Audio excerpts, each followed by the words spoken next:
Okay, so I'm back with a flipbook, and although this is looking promising, I do notice a few things that I want to fix. First of all, if you notice here around frame 30, the collision mesh is too coarse, and if you remember, we did increase the resolution of the SDF quite considerably. So what happened here is I forgot under the static object to make sure that the collision mode was set to volume. So currently it is set to the default ray intersection. So let's make sure to change this to volume sample. This will give a much more accurate representation of our collision object. And one other thing that I noticed is that again the splash is quite explosive. So we have a lot of droplets flying very high and very far away from the origin. So I'm going to add a bit of drag as we usually do. So let's do that now. I will go back to frame 1, press tab and type pop, drag. And now connect the pop drag to the second input, the particle velocity. Now the default may be too high, it's set to 1. So let's bring this down to 0.1.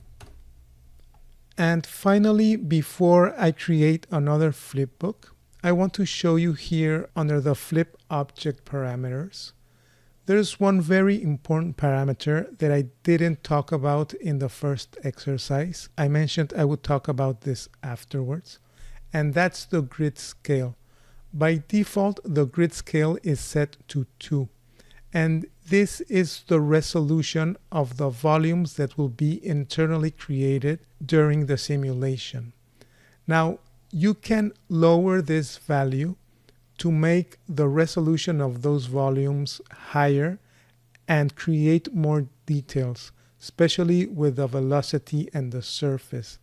The only drawback is the lower this number is, the slower the simulation will be. So usually a value between 1.5 and 2 is acceptable.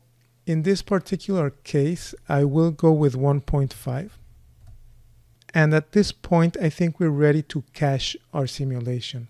So I will go back to my sub level. And under the DOP network node, I will create a DOP.io. I can drag my DOP network node here under the DOP network parameter. The DOP node would be the flip object one. If you don't remember the name of the node, you can always dive back into the network, copy the name, and paste it back on the DOP.io node. And what we want to import is the flip simulation. So under the presets, select flip fluid. So remember, this will bring in the geometry or the particles themselves, the surface volume, and the velocity volume. And finally, remember to always use your fluid compress before caching. So connect your DOP.io to the fluid compress. Make sure that the particle separation is the same as your flip simulation. So you can always copy the particle separation parameter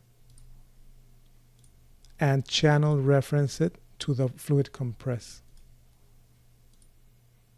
Okay, so now let's drop down our ROP geometry. We've done this before. Let's rename the node to splash sim. Change the valid frame range to render frame range. And now set the output file to the geo folder. I will use the $OS variable to create a folder with the name of my node, and the file will be called $OS, again the name of my node here, $F for frame with a padding of 4 .bgo.sc. So I will save this to disk and come back once the simulation is cached.